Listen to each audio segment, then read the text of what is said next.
Morning, Jimmy. How are you this morning? Morning. Good. How are you? I want to welcome you to the DP1 podcast. Um, how long have you been, or how long were you in the military? I was in the military about 11 years. Wow, okay. Yeah. And you're retired now? Yes, I'm retired now. I've been retired since 2017. Okay. Enjoying life? Enjoying life. Yes, sir. And the Lord is using you and uplifting you Every day. every Every day. day. Yes. Oh, that's great. I cannot tell you how many blessings I count every day. Awesome. Um, how did you come to faith in Christ? Well, that's kind of a long story, actually. We got lots of time. Um, besides, like, okay, I was born Catholic, if you want to call it there. I'm an Okay. Italian, right? So it's the Italian families are big Roman Catholics, right? So Uh-huh. it started off like that. I remember being young with my first communion and my confirmation and all that stuff, and I was just a little guy. Um, then things kind of changed. I guess it had to be in 68, 69, Okay. when there was trouble in the home front between my mother and father. Mm-hmm. He wasn't the kind of guy to be loyal to one woman. So yeah, we had some issues. We were living in Ontario at the time, Hamilton, Ontario. Okay. That's where I'm originally from, Hamilton. Okay, great. And we we moved down here to New Brunswick. There was a lot of stuff that happened between the family. Needless to say that my father ended up leaving us here in New Brunswick, me and I my see. sisters, my mother. Mm-hmm. Um, kind of we pulled or just drifted away from God completely. There was no more church. There was no more breakfast praying. There was no more supper praying. There was nothing because we were put on social assistance, and my mom was in depression, and I was getting in a lot of trouble as a little guy because my mother still had my sisters to worry about. So Oh. I was the only boy. Mm-hmm. So I didn't really have anybody, no guidance whatsoever. So it just progressed along the way like that, and you know, in and out of trouble, uh, being brought home by the police every second, third day, and just so there was no God in my life at all for a long time. Wow. Yeah, Yeah. quite a long time. Uh-huh. But I have to say though, he was always there, even though I didn't realize it. I Um, see. what had happened is that later on, uh, I could, I'm not going to go into all these stories of what happened, but needless to say, there was a lot of things Yeah. that I did that I should never have done. I'm, embarrassed about, ashamed of, stuff like that, right? Okay. I started working at uh, meat processing plant, Hub Meat Packers in Oh, Moncton. yes. Yes. Yeah. I'm familiar I with that. worked there 25 years. I worked there, Wow. and yeah, and uh, I was still no better off spiritually, physically. Like I was still, you know, in a bad way. But there was this young fella that worked at the plant, um, David, and he was a Christian boy, Oh, yeah. and he used to always corner me in the cooler to talk to me about about Christ, right? Right. Right. And he was always always confronting me, always challenging me. And I feel bad. Well, actually, I had a chance to see him after I became a Christian and apologize to him because I used to tease him and make fun of him, but he never let up on me. Like he always came at me all the time with something about God, about Jesus. You know, Okay. it was it was kind of funny in a way, but I know it was God working in my life. Right. And uh, again, needless to say, a lot of stuff happened at that point, and I ended up destroying my marriage. I became an addict, and I had a hard time with my addictions. I see. And the old story, you crash and you burn. Well, Oh, I did severely. I lost everything: my wow. marriage, my home, my retirement plan, the whole 9 yards, right? Wow. That's really tough stuff, man.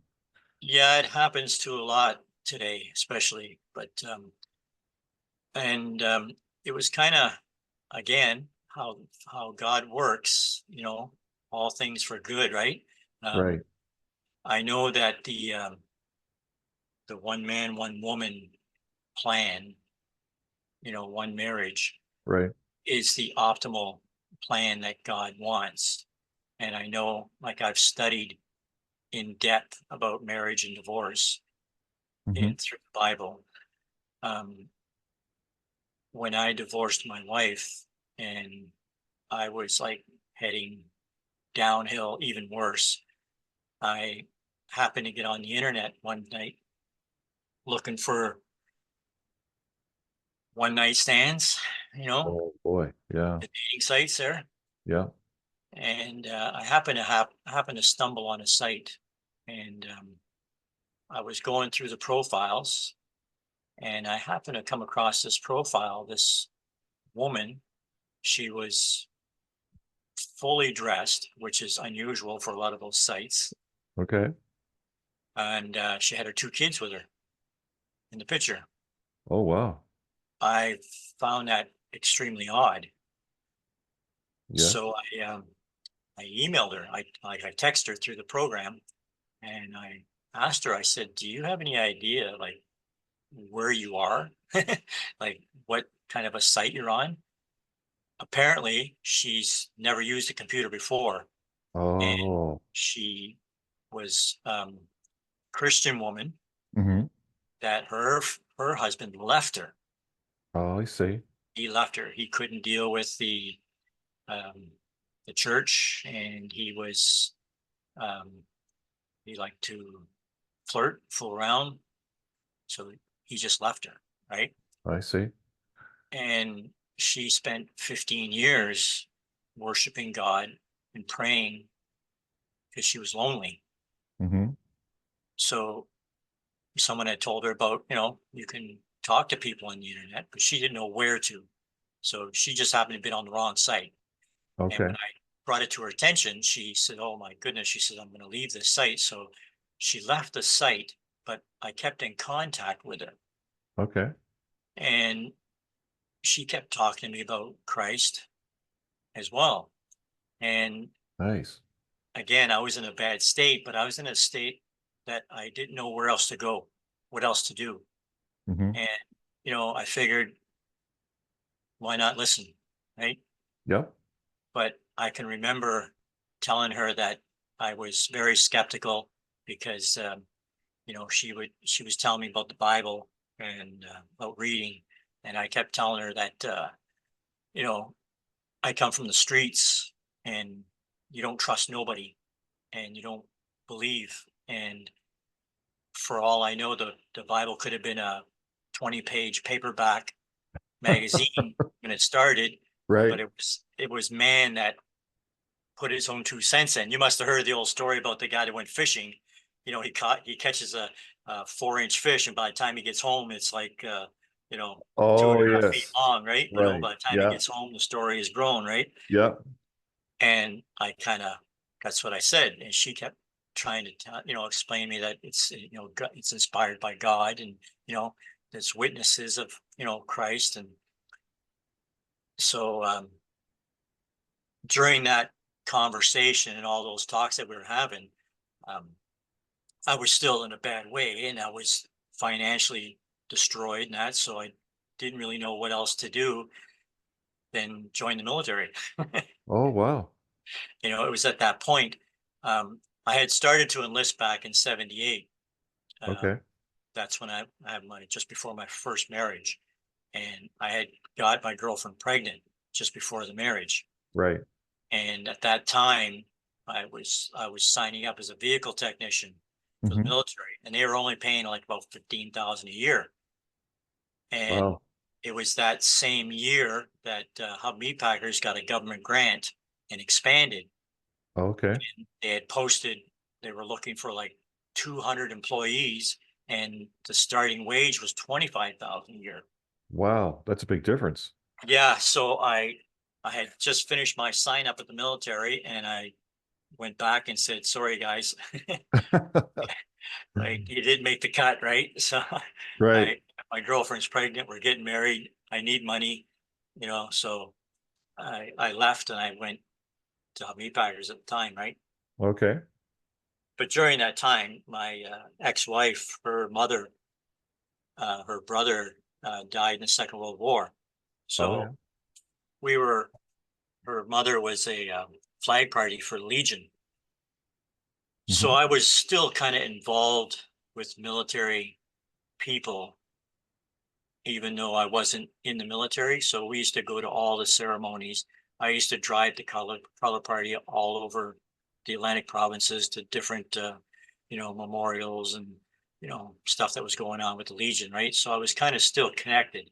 And I've Right. always had that wanting to be in the military. I was in air cadets when I was younger, and you know, so anyways, I decided to join the military. So I was talking to this young woman online, telling her, Right. and we talked for like 6 months before we met, just through uh, emailing, you know, uh, So basically, it was a long distance relationship then.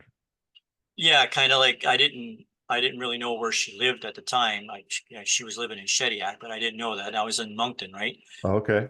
So we were kind of like through the program, like through um uh, I can't remember now. I think it was MySpace at the time. Oh yes. Right. And the old ones there, whatever. We Yeah. were chatting and all that. So, and I told her I was going to join the military, and she decided she wanted to meet me. So we met, and we started talking about God, and she was telling me about it. So I she gave me a Bible, and I enlisted with my Bible. Really? Yeah. Wow. So I went to boot camp with my Bible, and throughout boot camp, I read and read and read.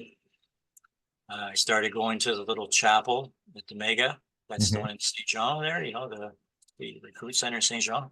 Okay. I started going to the chapel, and I never got saved until 2010, after I got my first posting to Kingston, Ontario. I see.